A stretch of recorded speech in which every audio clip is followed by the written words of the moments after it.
Kwa kitu kingine ni kutoa sadaka. Kwa sababu pia kwenye sadaka kuna ahadi ya kubarikiwa. Mungu anagusa sana sadaka. Lakini sadaka ambayo nazungumzia hapa na ambayo ningekushauri uitoe sana sana ni sadaka kwa watu wenye shida au watu wenye mahitaji.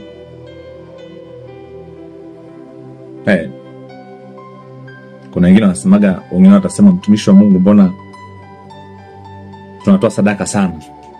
Lakini laana ziko pale pale. Tunatoa mpaka sadaka za kwamba tutoe sadaka sasa tuweze kuvunja. Nataka niongee kitu kigumu kidogo. Asili ya sadaka ilikuwa ni kwa Walawi, lakini ile sadaka ambayo ilikuwa inatolewa kwa Walawi, ile sadaka ilikuwa inakwenda kununua vitu vya kanisa, ilikuwa inakwenda kufanya kazi ya kusaidia watu wenye mahitaji.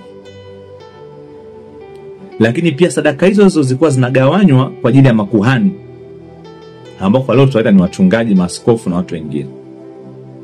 Na sadaka nyingine ilikuwa inakwenda kununua ng'ombe, kondoo kwa ajili ya kuchinja. Sasa unapotoa sadaka yako kwa ajili ya kuondoa laana, lazima ujue hiyo sadaka unaitoa inakwenda kufanya nini.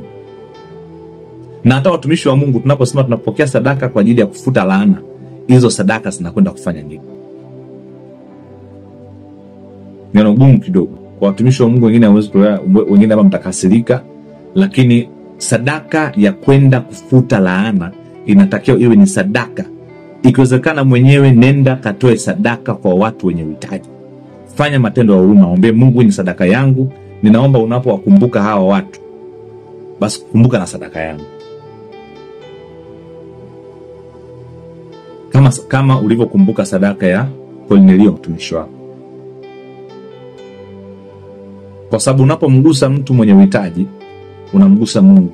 Kwa sababu yule mtu anapokuwa anapitia shida, anakuwa anamsihi Mungu amsaidie. Kwa hiyo wewe unapokwenda kumsaidia yule mtu, maana yake unakuwa umemwakilisha Mungu kwa yule mtu. Ndio maana unasemaga unamkopesha Mungu, maana yake kitendo ambacho umefanya kwa yule mtu inakuwa ni kama umeweka deni mbele za Mungu, kwa sababu yule mtu aliomba Mungu amjibu na wewe ukaenda kumjibu yule mtu. Kwa Mungu lazima ataikumbuka hiyo sadaka.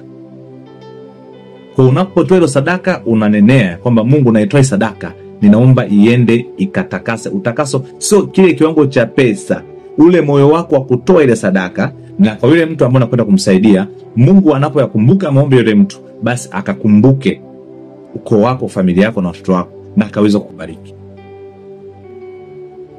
Hiyo ndio sadaka ya kweli.